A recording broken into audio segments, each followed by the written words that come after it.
सरहद पार से जब सीमा भारत में आई और इसके बारे में जब लोगों को जानकारी मिली तो एक एक पहलू पे शक जाहिर करना लोगों ने शुरू कर दिया। और यही वजह है कि एटीएस की टीम ने पूछताछ की, ये पता लगाने की अभी तो कोशिश चल रही है कि आखिर नेपाल आने के बाद उसने वो सरहद पार करके भारत कैसे आए, इसके बारे में क्या रेकी की, क्या पता करवाया और इस सिलसिले में किसने किसने उसको मदद की।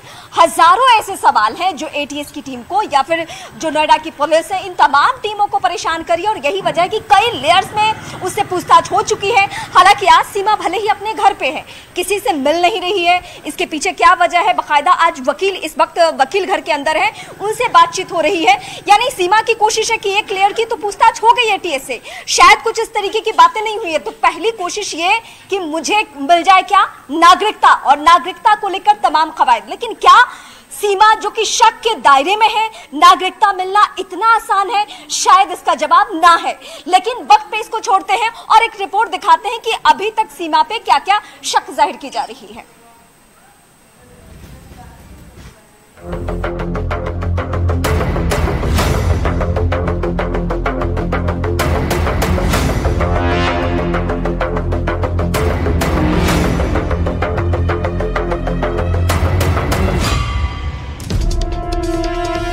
हैदर के दिमाग में जब सरहद को पार करने का इरादा जगा तो कई सवालों ने भी जगा ली। सवाल कि अगर सरहद पार करनी है तो कैसे की जाए, कैसे बिना इजाजत दूसरे मुल्क में छिपकर पहुंचा जाए, वो भी उस मुल्क में जिसकी सच्चाई और रिश्तों के बारे में सीमा गुलाम हैदर बेहतर जानती और समझती है।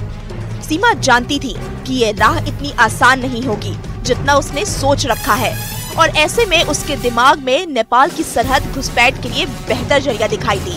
लेकिन सुरक्षा बलों के कड़े पहरे वाली नेपाल की सीमा को पार कर सीमा हैदर भारत तक कैसे बिना किसी की पकड़ के पहुंच गई, ये सवाल अब तक जांच एजेंसियों के गले की फांस बना हुआ है। जब उसकी चेकिंग हुई थी तो रात का पहर तक, क्योंकि सुबह 7 बजे बस निकली थी और बॉर्डर के पास अंधेरा हो चुका था और इसी का फ़ायदा यहाँ पर सीमा हैदर ने उठाया था, क्योंकि उसके साथ 4 बच्चे भी थे और वो सभी कोशिश ये कर रहे थे कि वहाँ से जाएं। और जब ये माना जा रहा है सूत्रों के हवाले से कि जब चेकिंग की गई थी तो सीमा हैदर ने कुछ ना कुछ बहाना बनाया था या उसके साथ कोई और था या कैसे वो वहाँ से मूवमेंट करके निकली थी, क्योंकि उसने जब सिटी बस सर्विस के मालिक से बात की थी तो उन्होंने ये पूछा था कि क्या आपके पास भारतीय आइडेंटिटी है, क्योंकि यहाँ पर नेपाल के नागरिक या फिर भारतीय नागरिक को ही आसानी से उस बॉर्डर से निकाला जाता है। तब उसने ये बताया था कि हाँ उसके पास आइडेंटिटी है और इसी वजह से वो वहाँ से आसानी से निकल गई। और इस पूरे मसले पर अभी भी जो यूपी एटीएस की टीमें हैं वो जांच कर रही हैं। सूत्रों के मुताबिक पाकिस्तानी महिला सीमा गुलाम हैदर ने पाकिस्तान में रहकर भारत आने की पूरी रिसर्च की थी।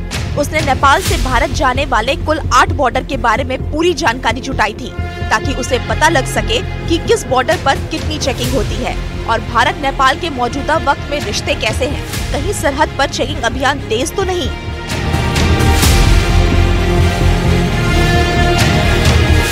जांच एजेंसियां पूछताछ में ये बात साफ कर चुकी हैं कि सीमा हैदर बेहद ही शातिर दिमाग की है।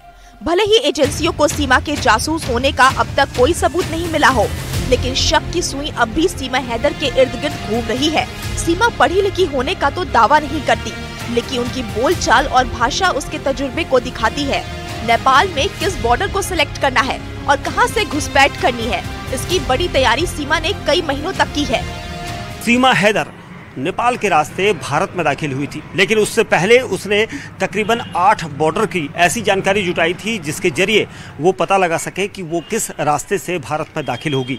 इसके लिए उसने भारत और नेपाल सीमा की 8 बॉर्डर को पॉइंटेड किया था और उसकी पूरी रेकी की थी। उसके बारे में जानकारी जुटाई कि किस बॉर्डर से उसे आसानी से जाने में सहूलियत होगी और इसीलिए उसने जब काठमांडू का टिकट काटा पाकिस्तान से तो उसके बाद उसने ये कोशिश की कि पहले उसकी जानकारी जुटा ली। तो उसने जो 8 बॉर्डर हैं जो काफ़ी संवेदनशील कहे जाते हैं, क्योंकि जब भी भारत और नेपाल के नागरिक यहाँ से उधर, उधर से इधर जाते हैं तो वो इन 8 बॉर्डर से होकर उन्हें आगे जाना पड़ता है। तो जो 8 बॉर्डर थे जिसको उसने पूरा खंगाला था, उनमें सुनौली बॉर्डर था, बनबसा का बॉर्डर था, रक्सौल था, सिद्धार्थनगर था, सीतामढ़ी था और काकड़भिट्टा, जोगबनी और सिलीगुड़ी। ये 8 बॉर्डर ऐसे थे जहां से पाकिस्तानी महिला सीमा हैदर दाखिल हो सकती थी, लेकिन उसे बताया गया कि सभी बॉर्डर खासा यहां पर चेकिंग करने वाले बॉर्डर हैं। सीमा गुलाम हैदर को भारत नेपाल की सरहद पर एसएसबी के होने का इल्म था। सीमा पहले सुनौली बॉर्डर से होकर भारत में दाखिल होना चाहती थी, लेकिन दावा है कि किसी तीसरे शख्स ने इस बॉर्डर पर ज्यादा खतरा होने का हवाला देकर उसे उस बॉर्डर को क्रॉस न करने की सलाह दी थी। सुनौली और रक्सौल बॉर्डर को लेकर दावा किया जाता है कि वहां सुरक्षा बलों का सख्त पहरा है। ऐसे में सबसे ज्यादा चलने वाले बॉर्डर सिद्धार्थनगर को आखिर में सीमा गुलाम हैदर ने चुना था। एक बॉर्डर ऐसा था जहां से वो आसानी से जा सकती थी और वो था सिद्धार्थनगर बॉर्डर।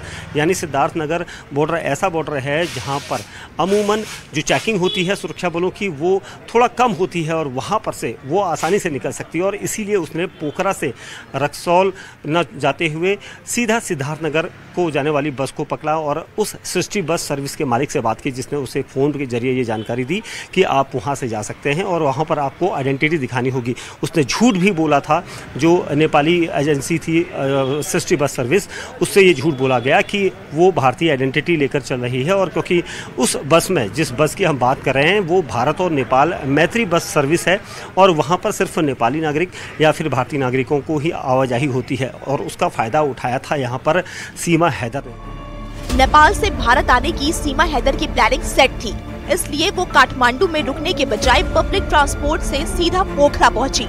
पोखरा में फर्जी आईडी पर कमरा लेकर उसने रात बिताई और इसके बाद वो मिशन बॉर्डर एंट्री में लग गई और भारत में दाखिल होकर सचिन मीणा के घर तक पहुंच गई।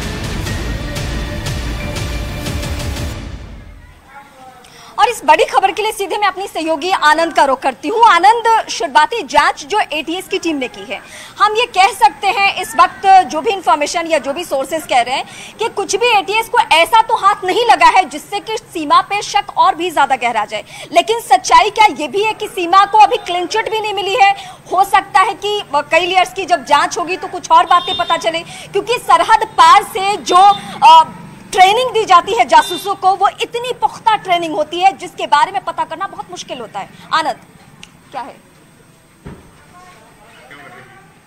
जी देखिए, बिल्कुल अब तक रीमा, सीमा हैदर और सचिन को एजेंसियों ने क्लीन चिट नहीं दी है। यही वजह है कि लगातार कई राउंड की पूछताछ जो है वो सीमा हैदर और सचिन मीणा से की जा चुकी है। अब नोएडा पुलिस ने जो पाकिस्तान एम्बेसी है उनको बकायदा सीमा हैदर के तमाम दस्तावेज, पासपोर्ट और परिचय पत्र भी सौंप दिए हैं और अब पाकिस्तान एम्बेसी को यह सुनिश्चित करना है कि सीमा हैदर उनकी नागरिक हैं या नहीं है, क्योंकि अभी पाकिस्तान ही ये सुनिश्चित कर सकता है कि सीमा हैदर पाकिस्तान की नागरिक हैं या नहीं है। उसके बाद ही भारत सरकार ये तय करेगी कि उसे भारत की नागरिकता देना है या उसे डिपोर्ट करना है, क्योंकि बहुत हद तक संभावना ये जताई जा रही है कि सीमा हैदर को डिपोर्ट किया जाएगा। लेकिन इस पे आखिरी फैसला भारत सरकार को लेना है। हालांकि पाकिस्तान के विदेश मंत्रालय ने भी भारत के विदेश मंत्रालय से ये अनुरोध किया है कि सीमा हैदर को पाकिस्तान हाई कमीशन से मिलवाया जाए। ठीक है आनंद, मैं आपका रुख करती हूँ। सीमा की पूरी कोशिश है कि उसको भारत की नागरिकता मिल जाए। उसने बार बार यही दोहराया है कि मैं यहीं के सलाखों के पीछे मर जाना चाहती हूँ, लेकिन पाकिस्तान नहीं लौटना चाहती हूँ। लेकिन जो हमारी जांच टीमें हैं, जो रॉ है, जो जांच एजेंसियां हैं, वो सब क्या इंफॉर्मेशन उनके पास है? वो कई लेयर्स की जांच पड़ताल इसलिए भी कर रहे हैं क्योंकि हल्का सा ही सही लेकिन शक है, क्योंकि सीमा जिस मुल्क से ताल्लुक रखती है वो हमारा दुश्मन मुल्क है और वहां के परिंदे पे भी हम शक करते हैं। तो सीमा तो फिर भी एक वो लेडी है जिसके बारे में बहुत सारी बातें इस तरीके से अफवाह के तौर पे ही चल रही है कि उसको बहुत अच्छे तरीके से ट्रेंड किया गया है, जो पाकिस्तान की भाषा नहीं बोलती, जो भारत के हाव भाव को अपना चुकी है। एक रिपोर्ट दिखाते हैं फिर आपको समझाते हैं।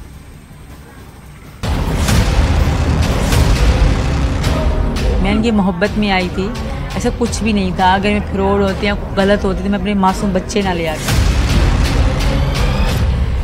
माँ की नज़र से सिर्फ जासूस नज़र से ना देखें, माँ की नज़र से भी देखें।